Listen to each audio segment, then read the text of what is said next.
Late afternoon atop Tyrol, the wind began to die down, and smoke lifted into the clear air of a new day. The survivors stepped out of the ancient castle, gazing down at the valley where sunlight bathed the rooftops of Virgil. They had saved their lives. But more than that, they had proven that even in the deepest darkness, the light of humanity can still shine. Around them were scarred stone walls, the fallen bodies of SS soldiers scattered across the hillside. The battle was over, but what they had endured was more than combat. It was a testament that courage and conscience bear no flag. Lieutenant John C. Jack Lee Jr., the young commander from New York, quietly looked at the scorched hull of besotten Jenny. He had lost a German comrade, Major Joseph Sepp Gangl, once an officer of the Third Reich, who chose to die protecting those he was taught to hate. Lee returned to America after the war, awarded the Distinguished Service Cross. But to him, the true reward was the moment he saw German soldiers, American GIs, and French prisoners sharing their first cigarette in freedom. Sepp Gangl never lived to see peace. He was buried with honor by the Austrian people, and the town of Virgil named a street after him, Sepp Gangl Strasse, in memory of the German officer who died for honor. His story became a symbol of late but righteous resistance, of Germans who dared to say no to evil. The French prisoners, Daladier, Reynaud, Gamelin, Weygand, Borotra, Jouhot, Clemenceau, and Marie-Agnès de Gaulle returned to Paris. The two former prime ministers, Daladier and Reynaud, once bitter rivals, shook hands before the press. Jean Borotra, who had sprinted through a storm of bullets to bring reinforcements, became a symbol of bravery. He later said simply, "I'm not a hero. I just did what needed to be done." Generals Weygand and Gamelin, once criticized, were now respected for standing and fighting to the end. Marie-Agnès de Gaulle, sister of General Charles de Gaulle, returned quietly to France. But her words, written the night before the battle, "I don't know if I will live to see morning, but I feel at peace tonight," are still quoted as a testament of faith in the face of darkness. After the war, many of them helped shape the new peace in Europe. They understood that only cooperation and forgiveness could secure the future. In the United States, the black soldiers of Company D, 17th Armored Infantry Battalion, returned home to a country where their freedom was still incomplete. Yet they stood as living symbols of the American spirit, placing duty and justice above all borders. SS Captain Kurt Siegfried Schrader, once sworn to Hitler, but who chose humanity at Itter, was captured after the war. He was sentenced to 2 years in prison, but had his term reduced due to his actions at the castle. He lived until 1995. In a final interview, he said, "That day, I didn't fight for Germany. I fought for my conscience." After the war, Castle Itter was returned to its original owners, later becoming private property.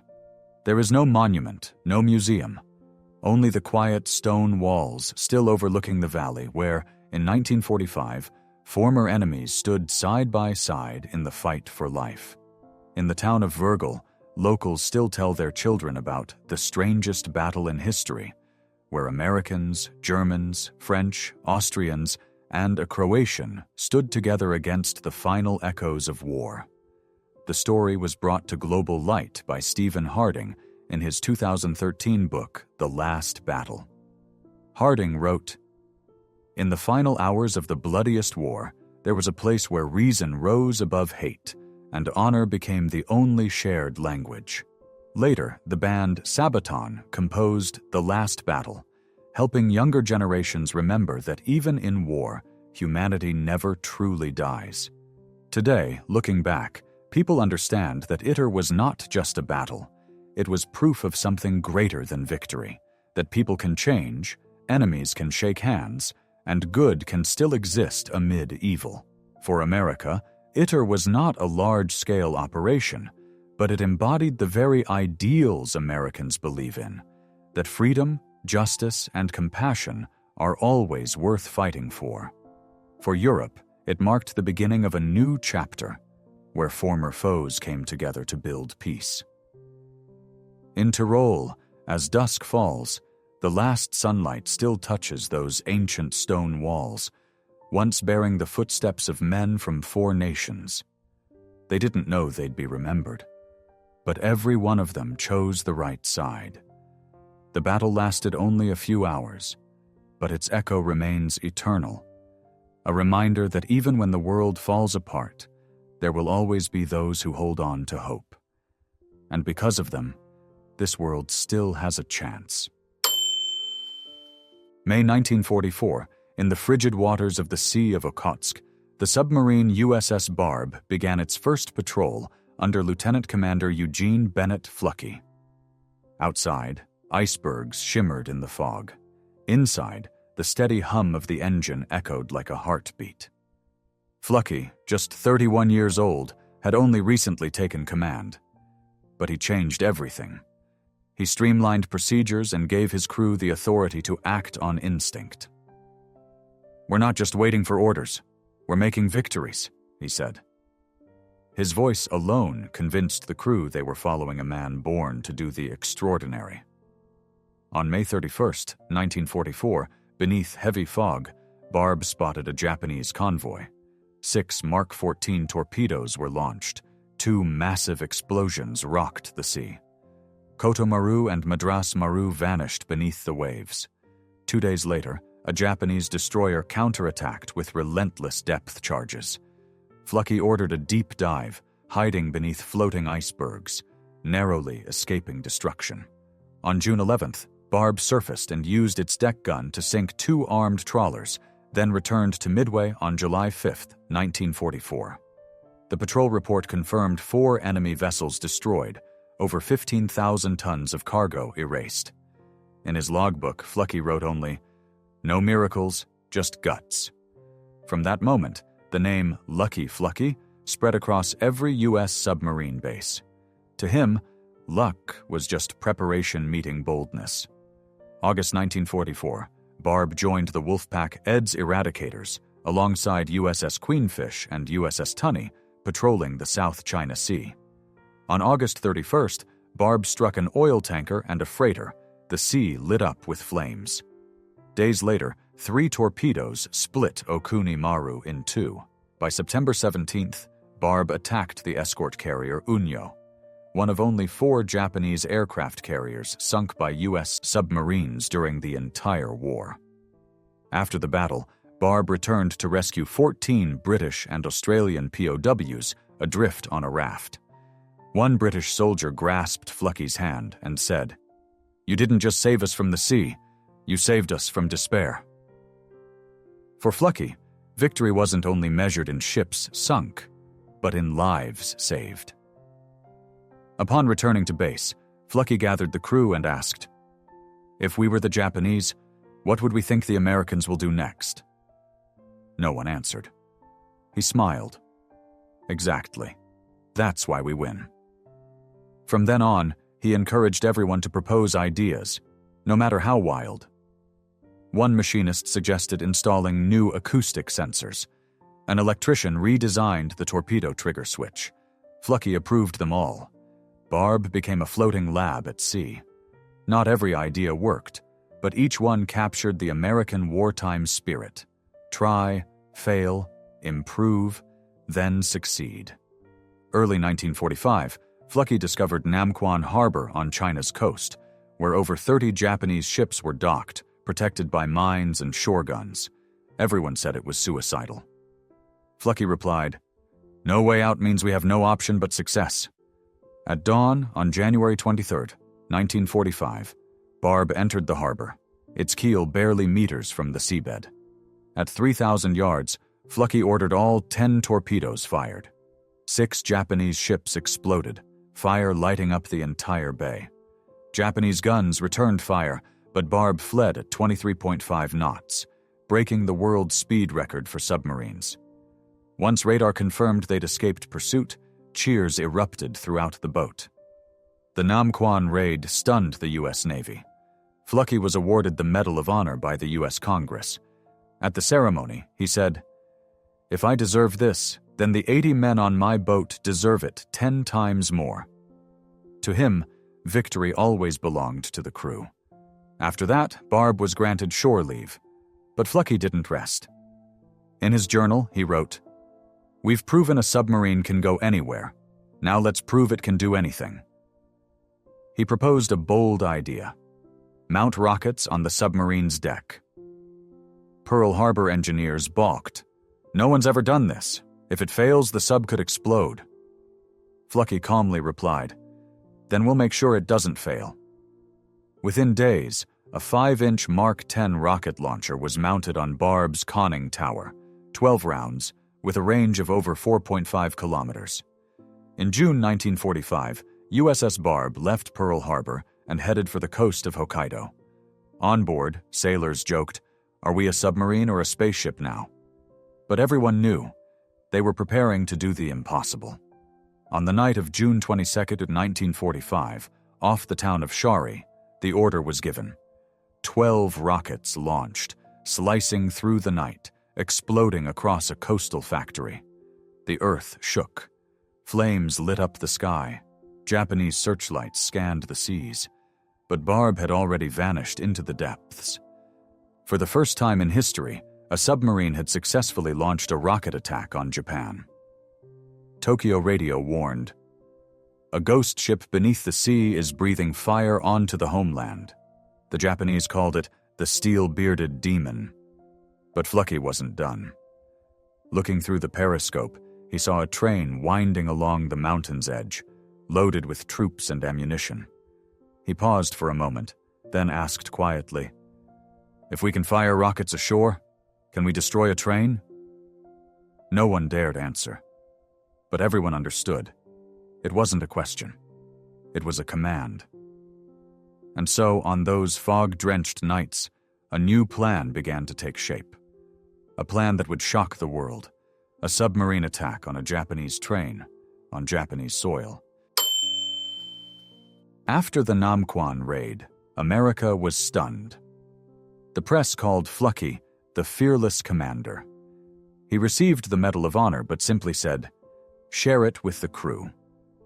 While many units were granted rest, Flucky began drawing up a new plan. He wrote in his journal, "Submarines have stormed harbors. Now I want one to strike the mainland." That idea sounded insane. But to him, wars are only won through innovation. In June 1945, under the blazing sun at Pearl Harbor, engineers were given an impossible request: mount a 5-inch Mark 10 rocket launcher on a submarine. "There are no blueprints. No one's ever done it," they objected. Flucky only smiled. "Then we'll be the first." Days later, a 12-tube launcher capable of firing nearly 5 kilometers was installed. USS Barb was no longer a regular submarine.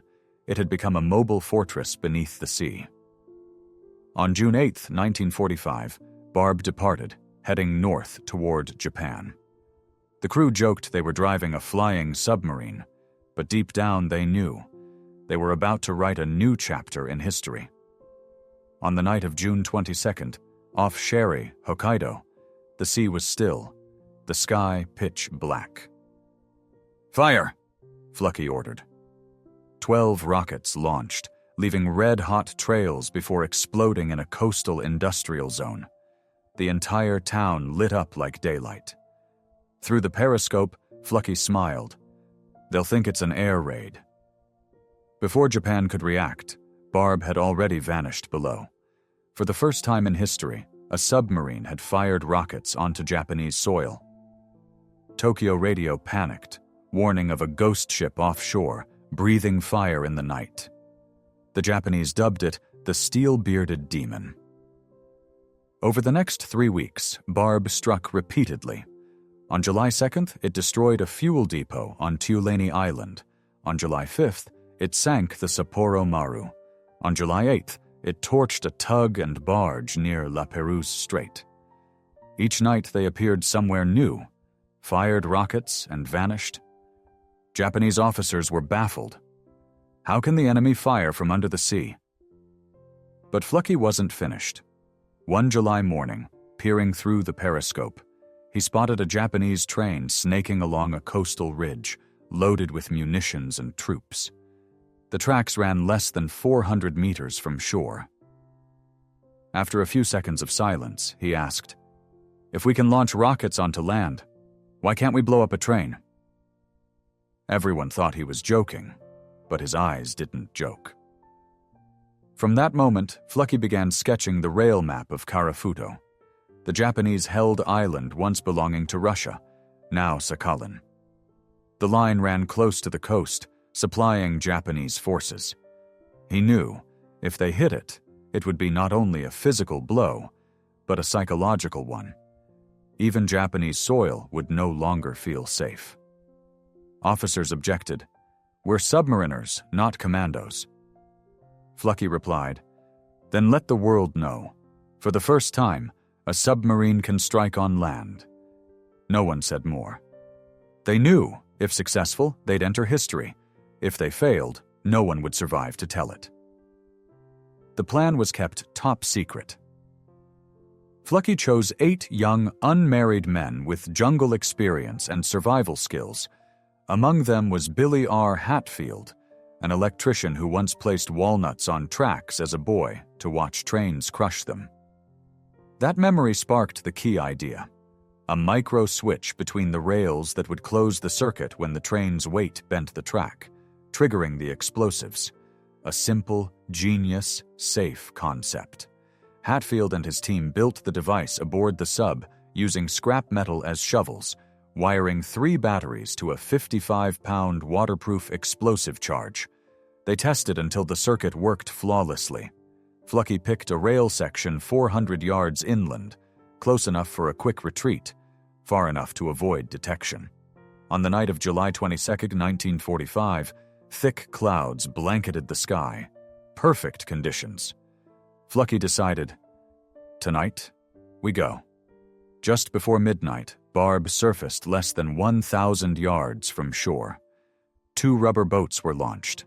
8 men paddled silently across mirror-still water. They carried explosives, batteries, switches, pistols, and survival knives. Before they left, Flucky said, "If you get stuck, head north.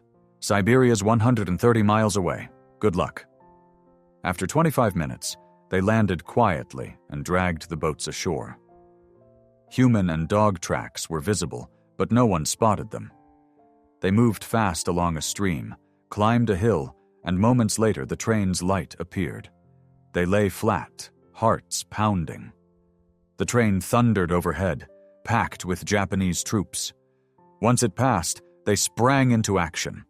Hatfield and the others dug between the rails, installed the charge and switch, and camouflaged everything to look like normal track. Then they returned and rowed out to sea. At 1:47 a.m., with their boat halfway back, a distant train whistle pierced the silence. 1 minute later, the earth lit up. A thunderous explosion shook the coast. Flucky wrote, "The engine rose over 200 feet into the air, steam and smoke forming a black and white mushroom cloud. Railcars twisted into a mountain of steel." From nearly a kilometer away, the submarine's crew could see the blaze. Cheers erupted throughout the ship. For the first time in history, a submarine had destroyed a train on Japanese soil. Barb returned safely. No one injured. On the deck, the crew raised their battle flag and added a new emblem, the silhouette of a steam locomotive. No other vessel in history had done such a thing. From that day on, USS Barb was not just a submarine. It was a legend of American courage and ingenuity. As the flames on the shores of Karafuto dimmed, the USS Barb silently slipped away from Japanese waters, gliding through thick fog toward the east. Inside, 8 returning soldiers sat in silence, faces still marked with salt and gunpowder. No one spoke until Flucky entered. He looked at each of them, then said slowly, "We did what no one believed was possible." That short sentence was enough to ignite the entire submarine in a wave of choked-up cheers. They knew that moment would be remembered for decades, not for the explosives, but for the daring spirit of the American people. When the Barb docked at Midway in early August 1945, the Pacific War was nearing its end. Over the radio, they heard the news. America had just dropped an atomic bomb on Hiroshima. 2 days later came the second shock, Nagasaki. And then, Japan surrendered. For the crew of the Barb, the war didn't end with their gunfire, but in silence. Yet in their hearts, none of it felt meaningless. They knew they had contributed to final victory, with intellect and courage. Over the course of 12 patrols, the Barb sank 17 warships and cargo vessels, over 96,000 tons of Japanese steel. The submarine received 4 Presidential Unit citations, the highest honor awarded to combat units, and became the only submarine in World War II permitted to embroider a train engine symbol on its battle flag. A small emblem, but one of great significance. Proof that creativity and bravery can transcend all technical limits. Upon returning to the U.S., Eugene B. Fluckey was promoted to captain, later rear admiral, but he always referred to himself simply as the commander of the Barb. In lectures to Naval Academy cadets, he didn't recount victories, but the tense hours of silence, the split-second decisions between life and death. He said, "The scariest thing at sea isn't the enemy.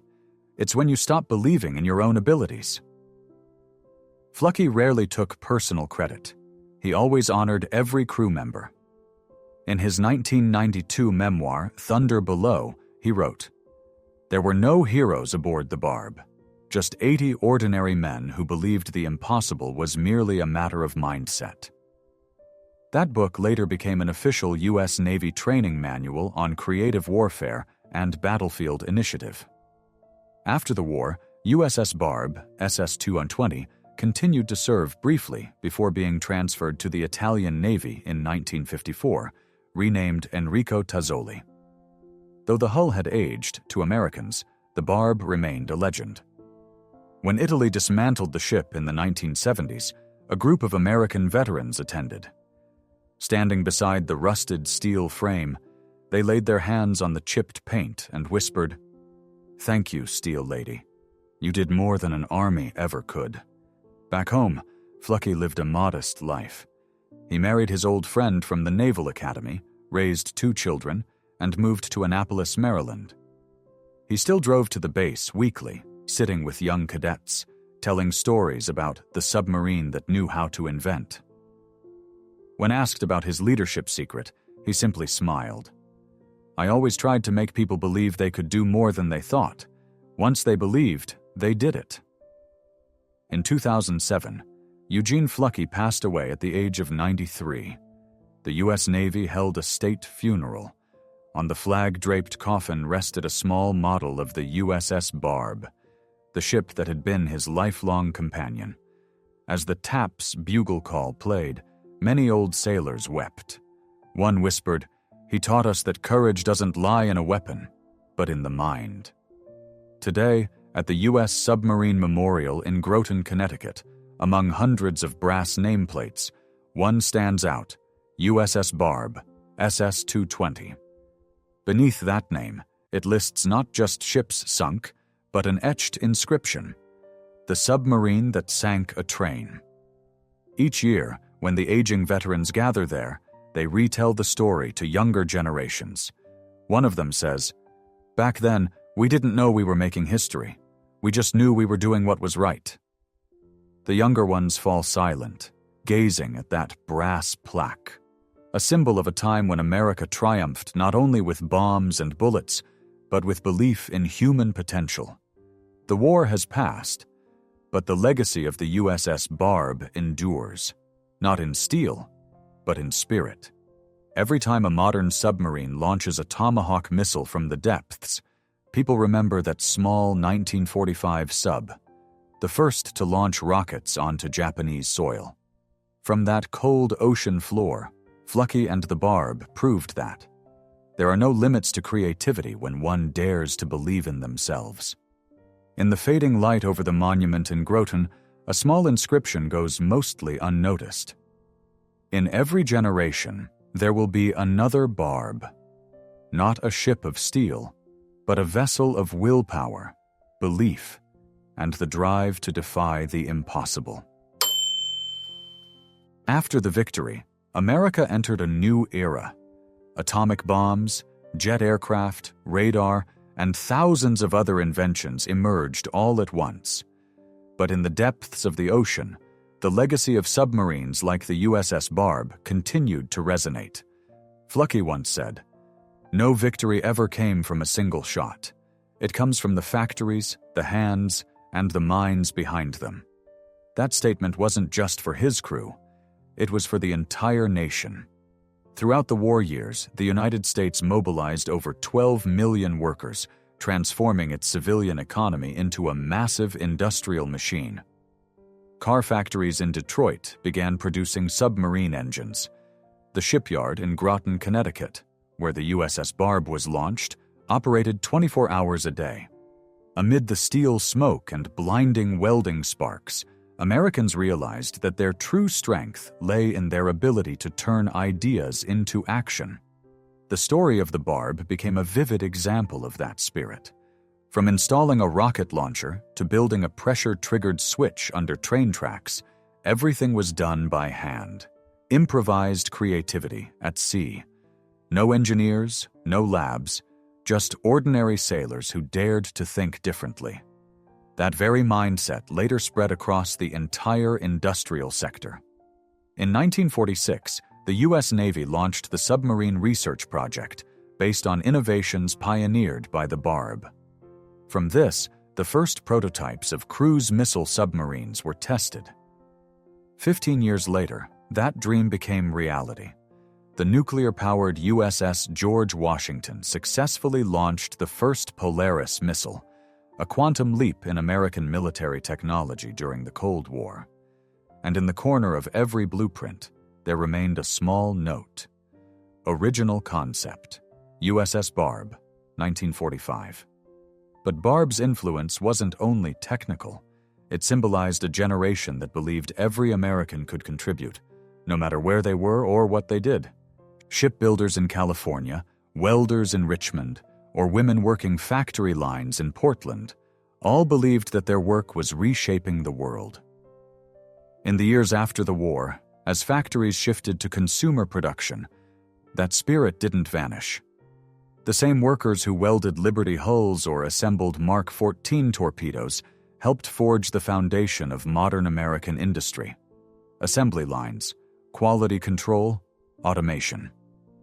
They had learned during the war that speed wasn't just about moving fast. It was about precision, coordination, and a willingness to innovate.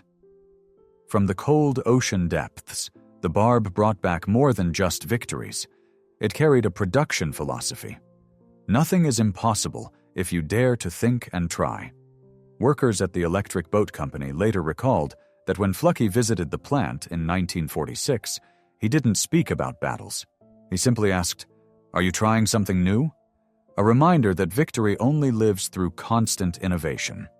Around the same time, technical schools began teaching Fluckey thinking, a method of solving problems through simple creativity. The Naval Academy in Annapolis created an entire course titled Innovative Warfare, with the Barb's mission as the first lesson. In that class, instructors always retold the story of 8 men paddling a rubber boat into the dark shores of Carafuto, as proof that science doesn't just live in labs, but in human action. Post-1945, America stepped out of war's shadow, but the lessons from submarines remained fully relevant. As industry turned toward peace, the Barb spirit became a guiding light. Car, aviation, and electronics manufacturers all embraced this mindset. Build fast, build right, and don't fear experimentation. From there, names like Boeing, IBM, and General Electric rose to global prominence, powered by a creative bloodline born in wartime. To the American people, Barb was more than a submarine. It was a story told whenever someone spoke of the American way. how a nation used intellect and labor to push past its limits. On the wall of the Naval Museum in Washington, there's a photo of Barb's crew standing proudly around their battle flag. Beneath it, an engraved line reads, "They didn't just fight, they built the impossible." Years later, whether it's an American submarine dispatched for international rescue or a modern sub launching a test satellite at sea, the name Barb still echoes as inspiration. It reminds us that every step forward today started with those people back then, those who didn't wait for perfect conditions, but created them. In the mid-20th century, as the world split under the Cold War, Americans carried with them a simple belief. Their power lay not just in atomic bombs, but in each individual's ability to innovate. And that belief was tested, forged into steel, on the deck of the Barb in 1945. Today, whenever we look back at that era, the age of workers, engineers, and sailors, we understand why that generation is called the greatest generation. They didn't wait for miracles. They made miracles, with their minds, their hands, and a belief that America could do anything when united and imaginative. More than 8 decades have passed since the USS Barb returned to Midway. The sea remains the same, blue, deep, and silent. But the story of that submarine continues to ripple outward, like a wave that never dies. Every generation of Americans who hears it feels something stirring within, a sense of pride, of reverence, the realization that with will and intellect, humans can achieve what once seemed impossible. Today, in Groton, Connecticut, at the U.S. Submarine Memorial, visitors pause before a bronze plaque bearing a simple inscription, USS Barb, the submarine that sank a train. Below it are engraved the years 1942-1945 and a small line that reads, "For courage, for ingenuity, for freedom." A group of schoolchildren stands quietly as a guide recounts the story of 8 men paddling ashore on the night of July 22nd. When the guide reaches the moment the locomotive flew into the air, the group gasps in awe. Then their teacher says, "Remember, they didn't win because of their weapons, but because they dared to think differently."